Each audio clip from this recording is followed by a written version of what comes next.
Makadi hama neshamwari Commander Anna Jones pano tiri kuenderera mberi neshoko Zvemudzimba marriage 101 taakuenda papart 2 manje. Saka tiri pana Ephesians chapter 5 verse ya 22 vaEfeso 5 verse ya 22 hanzi imi vakadzi muzvise pasi pavarume venyu chaivo sezvamunoita kunashe. Saka ndoda kuti tibate chimwe chinhu panapa. Chekutanga, shoko rinokosha. Kuverenga shoko chinhu chikuru ndo rinochinja upenyu hwedu, ndo richaunza zvatiri kushuwira mukati meupenyu hwedu, kana mumarriage, kana vangave vana, kana ringave business, chero chii zvacho. Shoko ngatigarei mushoko. Hanzi varume venyu chaivo. Kana uri pamurume wemunhu, wakatora murume wemunhu, chitoti Mwari Baba ndiregererei, wokumbira ruregerero kune mukadzi wake, wakuchitoti Mweya Mutsvene ndiratidzei zvekuita, nekuti haazi murume wako, wakatora murume wemunhu. Saka ndiri kutaura kune madzimai ovakadzi vekuti uyu murume wako chaiye, haizi boyfriend chikomba, haazi munhu wauri kungodanana naye zvepasaidi zvakawanda muchiitisana vana uchiti ndiri kutsvaga anondichengeta. Kwete, Mwari Baba havazi muzvinhu zvakadaro. Murume wako chaiye. Saka ndoda kunyatsotsanangura chimwe chinhu, nekuti inini pandakapinda mumba vhesi iri ndakanga ndamborinzwa zvangu, asi hapana akambotorawo nguva kunditi zvinofambiswa zvakadai zvakadai zvakadai. Asi Mweya Mutsvene vakandibatsira kuzviisa pasi pemurume kana kuti kuzvininipisa hachizi chinhu chakaipa kana kuti chinhu chakazvidzika. Kwete, inzvimbo yemaropafadzo, inzvimbo yakanaka yekuzvininipisa. Saka zvazvinoita kana timuri mumba, nekuti murume ndiye musoro, ndiye akainzwi naJehovha ndiye musoro, iwo kanzi chizvininipisa, wozviisa pasi pemurume wako chaiye. Saka murume wako oti, amai vaPeter, musi weFriday unoyu munhu wese ari kuenda kumusha kunona amai vangu. Imi motanga kufunga kuti ko mari tinayo here, ko urongwa hwatanga tinahwo zvichafamba sei? Pane zvimwe zvavanga makaronga nababa vaPeter, uye hamusi kuziva kuti muri kufambirei kumusha ikoko. Munogona kubvunza mubvunzo 1 kana 2 muti kwakanaka here? Ndo zvandataura izvozvo. Chibva matonyarara kuti zi, moti zvakanaka, ndazvinzwa. Saka batisisai mashoko angu andiri kutaura. Zvakanaka, ndazvinzwa zvamataura. Hamuna kuti alright tiri kuenda, mukadaro zvasiyana. Munhu ati ndazvinzwa nemunhu ati alright tiri kuenda, zvasiyana. Munhu anenge ati ndazvinzwa, uroti wazvinzwa nenzeve, hazvireve kuti wawirirana navo kana kuti uri kupesana navo. Kwete, wangozvinzwa. Saka zvandinoita ndiri inini manje, ndinoenda kuna Jehovha ndoti, Baba, manzwa zvataurwa nababa vaPeter. Baba vaPeter vati Friday inoiti munhu wese ari kuenda kumusha, asi tanga takaronga zvakati zvakati zvakati. uye mimi munoziva mamiro akaita mafinances imba munomu, mari dzedu mamira zvakaita. Saka imi baba munoti kudii nazvo? Muri kuziva zvese zvatiri kufambira? Ina hapana chandiri kuziva, hapana zvandaudzwa. Pindirai munyaya yedu iyi. Kana ruri rwendo rwenyu urwu, ndinoti zvakanaka, ndinoenda. Kana rusiri rwenyu, ngarukoneke. Chamaita, maita kuti mumba menyu musave nenoise. Nekuti dai matanga kuti imi baba Peter munongoti tikaronga zvinhu morongonora zvinhu zvedu zvatinenge takaronga mumba muno. Handiko kuzviisa pasi, wakupikisana. Kuzviisa pasi zvinoreva kuti haupikisani, haukwikwidzani nemashoko.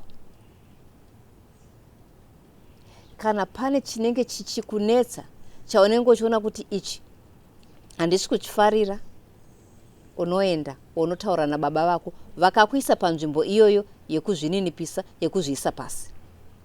Ndo vachakumiririra. Ndo maitirwo azvinoitwa.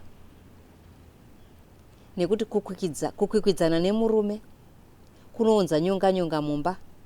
Mukaverenga pana James chapter 3 pavhesi ya 16, pese pane nyonga ndo panotambira nemadhimoni ipapo, ndo paanenge achifara chaizvo.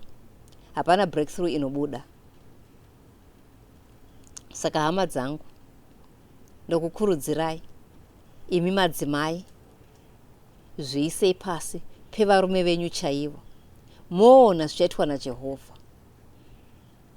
Musafonere sisi venyu. Munganinzwirewo here zvaitwa nababa Peter? Murume anondishura, iye anondishura. Zvavataura, musadaro.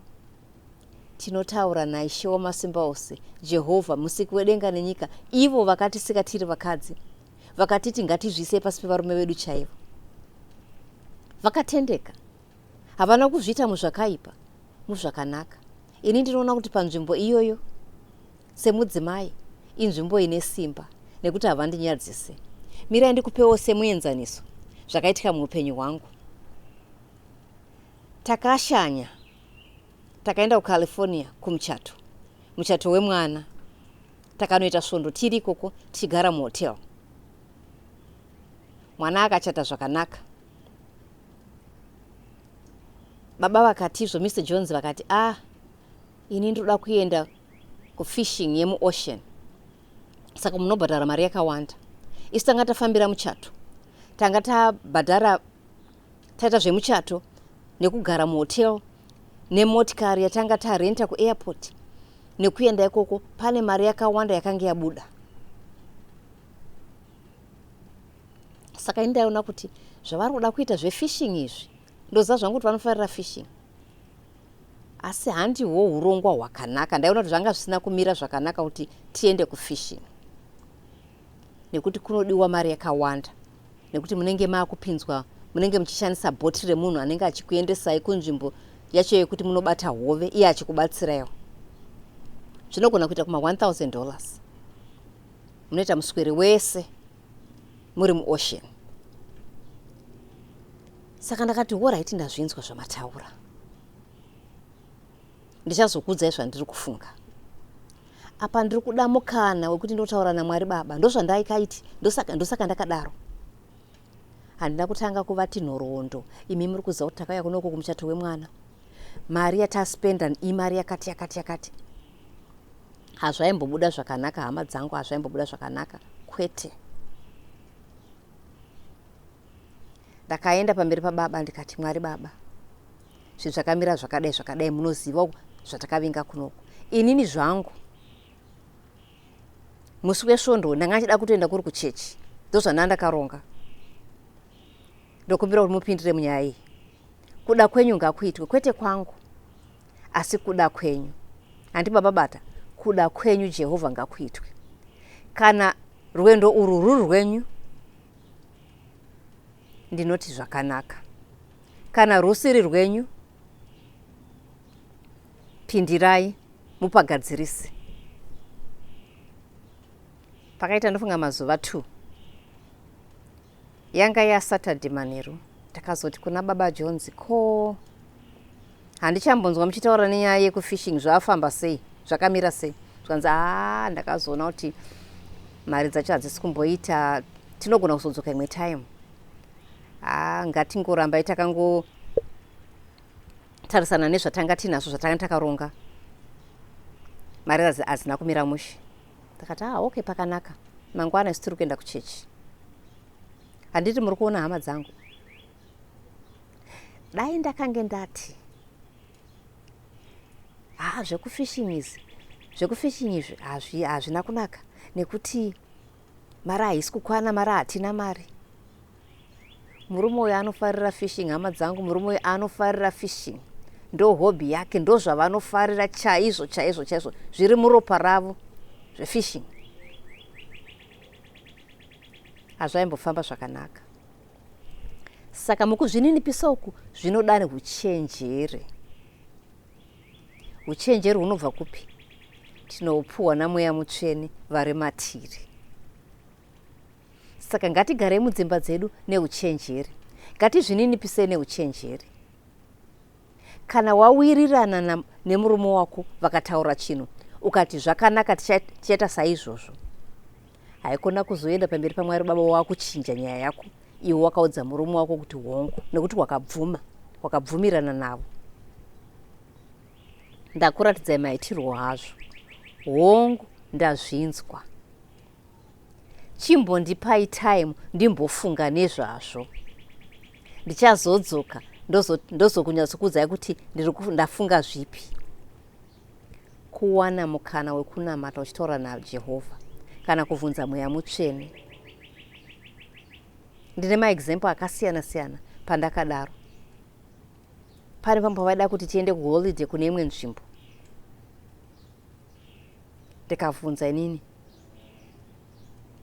hatina kuzoenda ikoko, asi vakazotaura imwe nzvimbo zvekare. Ndikati Mweya Mutsvene, ndokwamuri kuti tiendere? Zvikanzi hongu, endai ikoko. Tikaenda, zvikafamba zvakanaka. Hama dzangu, imi vasikana, madzimai muri mudzimba, musagare munoizi, musagare muchitukana nevarume, kupopotedzana. Iye akapopota, iwe muromo wako usamuke makusenseni wakufonera sisi wako paWhatsApp wakutaurira vanhu zvese zvakaitika mumba mako. Kwete, usadaro. Ngatifambei muchokwadi, ngatigarei muchokwadi. Isu tiri vechiedza. Kana pane chinokunetsa, chinokushungurudza, muna Matthew chapter 11 ukaverenga pavhesi ya 28, 29 na vhesi ya 30, Mambo Jesu vanoti, uyai kwandiri imi mose makaneta makaremerwa, ndinokupai zororo. Takura zvinhu zvako uchinopa Mambo Jesu. Taurana nyaya dzako naMweya Mutsvene, ndo mubatsiri wedu, ndo munyaradzi wedu, ndo vanotigaidha, vanotitungamira, ndo mweya wezvokwadi vachatitungamira muchokwadi chose. Uri kuda here kuti iwewe marriage yako ibudirire? Zviise pasi pemurume wako, usakwikwidzana naye. Kwete, kwete. Iva nemweya wekunyarara, mweya wakanyarara, mweya werunyararo, mweya unotsvaka zvakanaka, kwete mweya unozvidza. Usazvidze murume wako kana nemwoyo chaimo, usamuzvidze. Muremekedze, uchaona zvichaitika. Saka tichasangana zvekare papart 3 tichienderera mberi nenyaya yedu, tichitaura zvemudzimba, takamira panyaya yemarriage. Mwari wamasimba ose ngaakuropafadzei. Vasikana, musakanganwe zvatadzidza zuva ranhasi. Muzita raMambo Jesu, amen.